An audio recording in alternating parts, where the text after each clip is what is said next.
మన ప్రభువును రక్షకునైన యేసుక్రీస్తు నామంలో ఈ వీడియోని వీక్షిస్తున్న మీ అందరికీ ప్రైజ్ ద లార్డ్.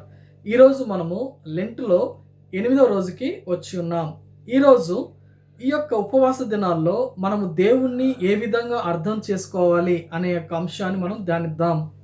యేసయ్యను ఏ విధంగా అర్థం చేసుకుంటున్నాం? ఈ లోకంలో ఒక్కొక్కరికి ఒక్కొక్క రకంగా మన దేవుడు లేకపోతే యేసుక్రీస్తు ప్రభువారు కనపడుతూ ఉంటారు. కొంతమంది అంటారు, అవునండి ఆయన మంచోడు, ఆయన సత్యవంతుడు, లేకపోతే ఆయన ఈ లోకానికి వచ్చి ప్రేమ చూపించాడని అంటారు. కొంతమంది ఈయన దేవుని కుమారుడు, ఆయన దేవుడు కాదు కానీ దేవుని కుమారుడుగా వచ్చాడని కొంతమంది అంటారు. మరి కొంతమంది ఈయన ఒక ప్రవక్త అంతే, అసలైన దేవుడు యెహోవా దేవుడే అని కొంతమంది అంటారు. మరి కొంతమంది ఈయన ఒక్కడే, ఇక ఎవ్వరు లేరు, ఎటువంటి పరిశుద్ధాత్మ దేవుని గురించి వీటి గురించి ఏమి లేవని చెప్పి అనేక విధాలుగా దేవుణ్ణి అర్థం చేసుకుంటున్న రోజుల్లో దేవునికి దగ్గరవుతున్న మనము దేవుని గురించి తెలుసుకోవాలి. అదే కదా ధ్యానాంశం అంటే. యేసుక్రీస్తు శ్రమలను గురించి మనం ధ్యానిస్తున్నాము అంటే ఆయన ఈ లోకానికి వచ్చిన తర్వాత మన కోసం శ్రమ పడ్డానికి ఆయన ఏ విధంగా ఈ లోకానికి వచ్చి మనకు ప్రత్యక్షమయ్యాడో మనకు అర్థమవుతే తప్పకుండా ఆయన శ్రమల్ని మనము అర్థం చేసుకోవచ్చు. ఈ లోకంలో ఒక వ్యక్తిని బాగా అర్థం చేసుకుంటే ఆ వ్యక్తి పట్ల మనకు ఒక అభిప్రాయం ఏర్పడుతుంది. అదేవిధంగా యేసుక్రీస్తు ప్రభువాన్ని మంచిగా మనము అర్థం చేసుకుంటే, యేసుక్రీస్తుని మంచి అభిప్రాయంతో మనం చూసినట్లయితే ఆయన మరణ శ్రమలను కూడా మనం చక్కగా ధ్యానించుకోవచ్చు, అర్థం చేసుకోవచ్చు. ఇక్కడ మనం గమనించినట్లయితే యేసుక్రీస్తు ప్రభువారు 40 రోజుల ఉపవాస దినం తర్వాత ఆయన బాప్తిసం పొందుకున్నట్లుగా మనం బైబిల్ గ్రంథంలో చూస్తాం. సువార్తల్లో మనకి ఈ యొక్క క్లియర్గా చెప్తారు. ఈ యొక్క సువార్తల్లో ఏమని అంటే, యేసుక్రీస్తు ప్రభువారు ఈ లోకానికి ఎలా వచ్చాడు, ఆయన యొక్క జీవిత చరిత్ర ఎలాగా ఉంది, ఏ విధంగా చనిపోయాడు, ఏ విధంగా తిరిగి లేచాడు, దీన్ని చక్కగా 4 సువార్తల గురించి మనం ఇక్కడ చూస్తాం.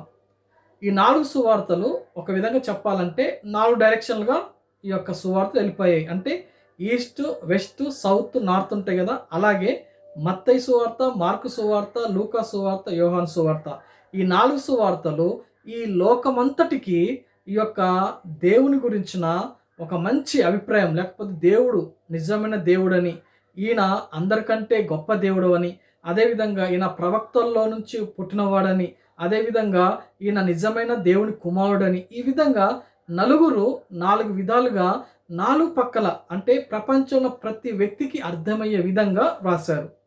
ఈరోజు మనము లెంట్ డేస్లో ఉంటుండగా మనం కూడా ఆయన్ని అన్ని విధాలుగా అర్థం చేసుకోవాలి. ఒక పక్క ఆయన మానవుడు, మరొక పక్క ఆయన దేవుడు, మరొక పక్క దేవుని కుమారుడు, మరొక పక్క ఆయన మనకు స్నేహితుడు, మరొక పక్క ఆయన సంఘాన్ని ఏ విధంగా చూస్తున్నాడు అంటే సంఘాన్ని ఆయన ఒక వధువుగా చూస్తున్నారు. ఈ రోజుల్లో చాలామంది వీటిని అర్థం చేసుకోలేక ఏంటి యేసయ్యను ఒక పక్క తండ్రి అంటారు, మరొక పక్క మళ్ళీ ఆయన పెళ్లి కుమారుడుగా అలా మాట్లాడతారు ఏంటి అని కన్ఫ్యూజన్లో ఉంటున్నారు. కాబట్టి ఈ లెంట్ డేస్లో ఈ కన్ఫ్యూజన్లు మనకు కూడా ఉండకుండా చూసుకోవాలి. యేసయ్య దగ్గరకు వస్తున్నా, లేకపోతే ఉపవాసము ఆయనకి ఉపంగా అంటే దగ్గరగా వాసం చేస్తున్న మనకి యేసయ్య ఏ విధంగా అర్థం చేసుకోవాలంటే, నాకు ఆయన రక్షకుడు, ఈ లోకంలో ఉన్న ప్రతి ఒక్కరికి ఆయన రక్షకుడు. రెండవది, ఇలా రక్షించబడిన ప్రతి ఒక్కరూ ఆయన రక్తంలో లేకపోతే ఆయన శరీరంలో పాలిభాగస్తులు. అంటే ఆయన ఏం చేశాడంటే ఒక సంఘంగా కూర్చాడు. ఈ సంఘాన్ని ఏ విధంగా పోల్చాడు అంటే వధువుగా పోల్చాడు. అంటే సింగిల్గా కాదు, సంఘంగా. ఆ మాట మనం అర్థం చేసుకోవాలి. సింగిల్గా అర్థం చేసుకుంటే ఇతరులు అపార్థం చేసుకుంటారు. సంఘంగా ఉన్నప్పుడు ఆయన మనకి ఏం కనపడాలి, ఆయన భర్తగా లేకపోతే ఆయన వరుడుగా, సంఘము వధువుగా, అంటే ఒక ఆత్మీయ అర్థం అంతే.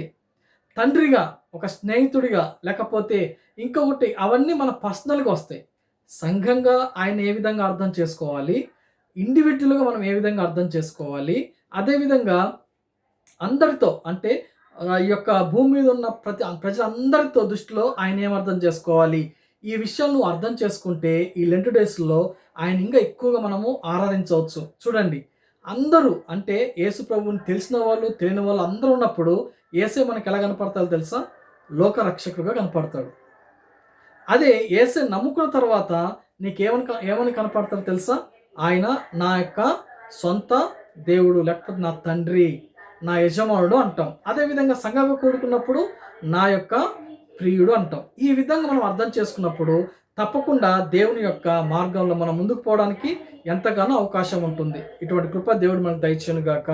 ఆమేన్.